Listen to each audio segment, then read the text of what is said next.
अस्सलाम वालेकुम दोस्तों। अगर आपके पास टाइम रहा तो आपके लिए मैं ये वीडियो बना रहा हूँ। इसको आप टाइम निकाल के 20 से 25 मिनट थोड़ा दीजिए, इस वीडियो को पूरा सुनिए। मैं आपसे गुजारिश कर रहा हूँ, अगर इस चैनल को आप सब्सक्राइब भी नहीं करेंगे तो चलेगा, लाइक करेंगे तो भी तो चलेगा, फॉलो नहीं करेंगे तो भी चलेगा, मगर इस वीडियो को ज़्यादा देर शेयर कीजिए। इसमें आज मैं कुछ ऐसी हकीकत बताने वाला हूँ जिससे आपके होश उड़ जाएंगे। तो बिहार में ये हुआ, तो उन लोगों ने क्या किया, पूरा वोटिंग लिस्ट का इंक्वायरी करने के लिए अप्रूव कर दिए। जैसे 24 तारीख को अप्रूव मिला, 25 तारीख से काम चालू हो गया। तो ये कहा जा रहा है टोटल 8 करोड़ युवाओं की वोटिंग है बिहार के अंदर। जो बिहार के अंदर 8 करोड़ की वोटिंग है, उसमें लगभग 5 करोड़ पुराने वोटर है। जो 3 करोड़ जो वोटर है, वो वोटर आके नौजवान हैं, जो 2003 के बाद में जिनका वोटर लिस्ट बना है वो 3 करोड़ है।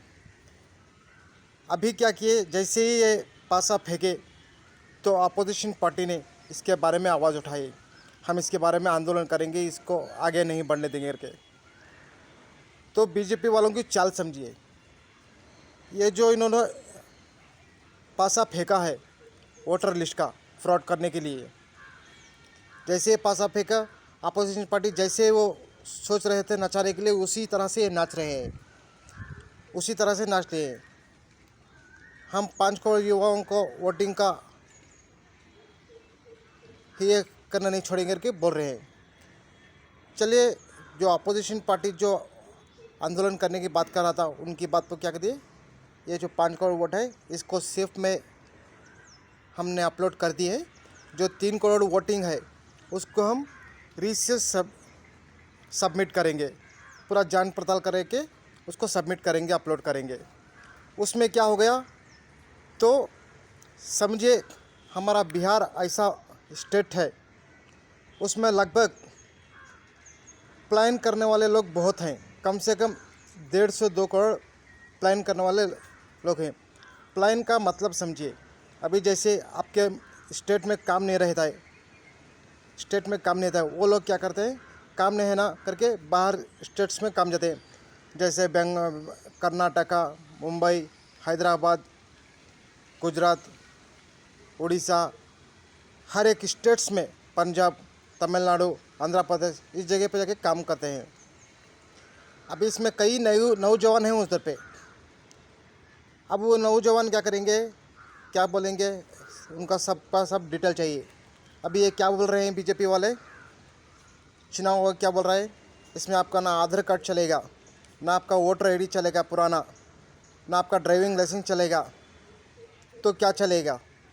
ये तो पीछे से पूरा ठोक रहे हैं। थोड़ा बात को समझिए।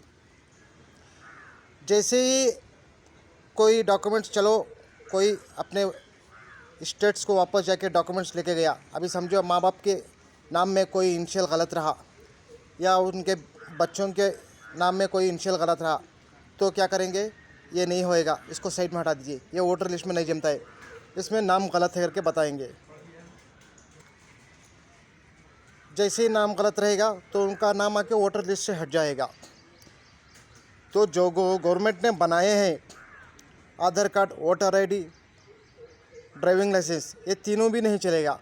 फिर ये तीनों भी बनाने का मतलब क्या है, मतलब साफ सीधा इनका यही है, पीछे से एनआरसी लेके आने का। और दूसरी बात, ये जो 3 करोड़ युवाओं का जो वोटिंग का राइट है, ये 3 करोड़ युवाओं का राइटिंग का तो ये छीनेंगे गारंटी, मगर इस जगह से छीनेंगे। अभी जैसे अपोजिशन में उधर पे कौन इम्पोर्टेड है, आरजेडी है। अभी आरजेडी का वोटिंग किस स्टेट्स में, कौन सी एरिया में ज़्यादा है, उधर पे इंक्वायरी ज़्यादा होएगी। जितनी इंक्वायरी ज़्यादा होगी उधर के वोट लिस्टों से बहुत सारे नाम काटे जाएंगे। हिमाचल प्रदेश, हिमाचल प्रदेश में क्या हुआ, उधर पे लगभग एआईएम पार्टी को 5 लाख के वोट तक नज़दीक पड़े थे। अभी उधर से लगभग 75% to 80% वोटिंग का राइट छीन लिया जाएगा। थोड़ा बात को समझिए। जैसे बीजेपी वाले चाल खेल के जो 3 करोड़ वोटिंग में घपला कर रहे हैं, ये मैं आपको हकीकत बता रहा हूँ।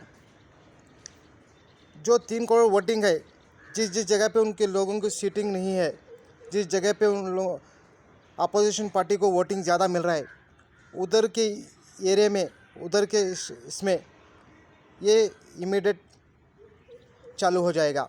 कितने वोटर लिस्ट से नाम हटाने का है। जो उनके बीजेपी वालों के हक़ में जो वोटिंग जा रहा है, उधर पे वो कुछ भी घपला नहीं करेंगे। जिस जगह पे उनको वोटिंग नहीं मिल रहा है, उस जगह पे 100% करने का चांसेस है। ऐसे भी ये अपोजिशन पार्टी इनके जाल में फंस चुकी है। ना घर के रहे ना घाट के रहे, फ़कीर अनाज के रहे, यही मकसद है। दूसरी बात, जितने भी अपोजिशन पार्टी है उस पोलिंग के एरिया में जितने भी वोटिंग पड़ते हैं, सबको खंगाला जाएगा। किसी में नाम गलत रहा, किसी में इनिशियल गलत रहा, उस नाम को गलत करके निकाल देंगे वोटिंग लिस्ट से। अभी जैसे ये निकालेंगे वोटिंग, तो अपोजिशन पार्टी का वोटिंग तो गया, तो समझिए वोटर लिस्ट में इनका नाम नहीं रहा, तो वोटिंग कहाँ से करेंगे। तो वोटिंग गया इनका। तो 3 करोड़ तो इनके कम से कम 2 से 2.5 करोड़ तो इधर पर फ्रॉड करके वोटिंग को ये कर देंगे, उनको वोटिंग देने का राइट नहीं देंगे। दूसरी बात, बच्चे इसमें जो 5 करोड़ की आवाम है, 5 करोड़ की आवाम में लगभग समझिए 1 करोड़ की आवाम तो उसमें बुज़ुर्ग भी कई प्लान कर चुके हैं काम करने के लिए। दूसरी बात, जो 4 करोड़ वोटिंग बचे, 4 करोड़ वोटिंग में तो लगभग उनको अनभक्तों की वोटिंग तो उनको मिल जाएगा, कम से कम 1 से 1.5 करोड़ उनको मिल जाएगा। 1 से 1.5 करोड़ उनको वोटिंग मिल जाएगा, अनभक्तों का वोटिंग बीजेपी को जाएगा। जो बच्चे 2 से 2.5 करोड़ वोटिंग, 2 से 2.5 करोड़ वोटिंग में लगभग इनकी ईवीएम मशीन काम कर देगी। लगभग 70 से 80 लाख का वोटिंग का फ्रॉड मशीन में कर देंगे। तो बचा क्या? बाबा जी का घंटा। बाबा जी का घंटा बचा।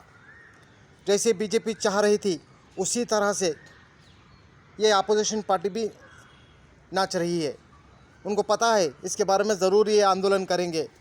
उसके बाद में हम इनको कह देंगे ये 5 करोड़ वोटिंग को कुछ नहीं होगा करके। ये 5 करोड़ वोटिंग में भी इस तरह से घपला होएगा। थोड़ा ध्यान से सोचिए।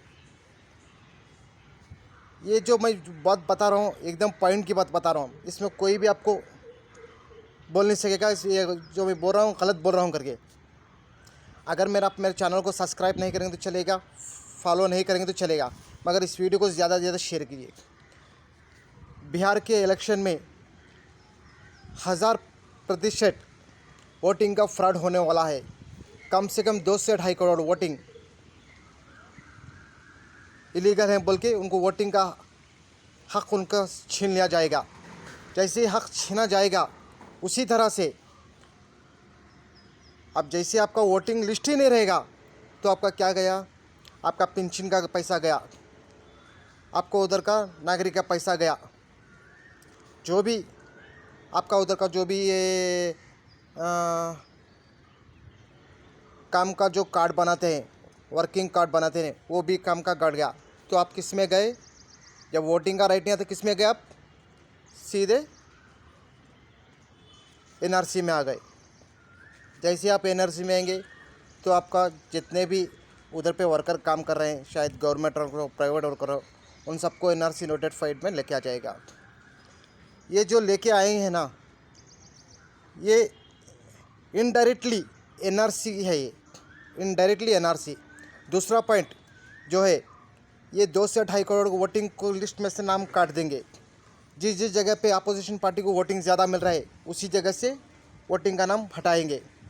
अनभक्तों को तो उनको वोटिंग मिलेगा, 1-1.5 करोड़ तो उनका ईवीएम से फ्रॉड हो जाएगा। तो बात को सोचिए। बिहार के इलेक्शन में अगर सही तरह से इलेक्शन कराना हो, तो बिहार की पॉलिटिक्स पे भरोसा मत कीजिए, क्योंकि जिस तरह से इससे पहले भी वो इलेक्शन कमीशन को चिट्ठी लिख रहे थे, लेटर लिख रहे थे, लव लेटर दे रहे थे, इलेक्शन कमीशन सिर्फ उसको लेता है, पढ़ के कूड़ेदान में फाड़ के फेंक देता है। बस उतना ही काम होने वाला है। ये इलेक्शन कमीशन के पीछे ये सिर्फ लव लेटर लिख रहे हैं। वो लव लेटर का कुछ भी काम नहीं आएगा।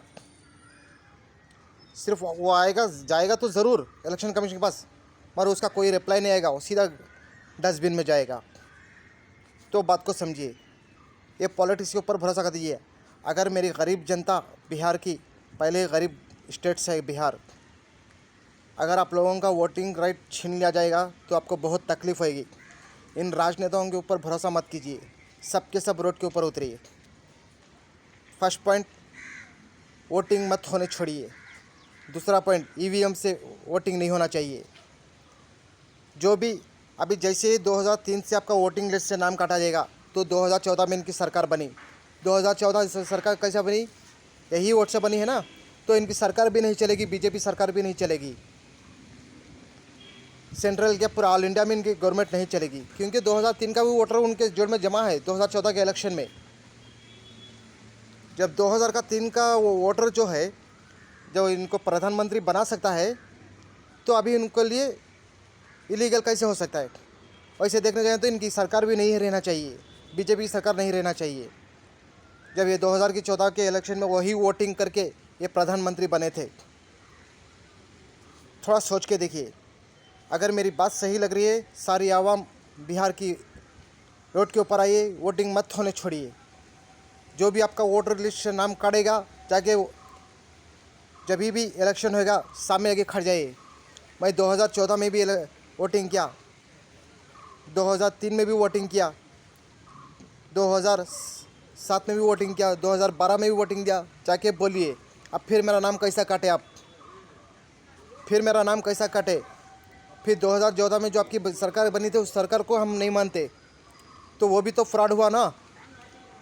मैं आवाम से कह रहा हूँ, बिहार की जनता से, सबके सब वो रोड के ऊपर उतरिए, वरना बहुत सारे गरीब बेकसूर या तो जेल को जाएंगे या तो आप एनआरसी में लिस्ट में आएंगे। अगर मेरी बात सही लग रही है तो इस वीडियो को ज़्यादा से ज़्यादा शेयर कीजिए, और कुछ भी आपको डाउट रहा कमेंट में पूछ सकते हैं, क्योंकि मैं जितने भी गोदी मीडिया से हट के चैनल बनाता हूँ, मैं जितने भी रियल न्यूज़ रिपोर्टिंग करते हैं उनसे भी जानकारी लेके मैं हट के बनाता हूँ, इनकी पूरी पोल मैं खोलता हूँ। देखते रहिए। इस तरह से मैं आपको महाराष्ट्र के इलेक्शन में बताया था, जब रिजल्ट से पहले 3 दिन पहले की मैं रिपोर्ट में बताया दिया ये 100% फ्रॉड हो चुका है करके। इसी तरह से बिहार में भी फ्रॉड करेंगे, बोला जा रहा है बिहार के बाद में और 6 स्टेट्स में इसी तरह से करेंगे करके। अगर आपको वीडियो सही लग रही है तो मेरे चैनल को सब्सक्राइब कीजिए, और फेसबुक में देख रहे हैं तो मेरे चैनल को फॉलो कीजिए। चलिए, अल्लाह हाफिज़। मैं अगले वीडियो मिलता हूँ।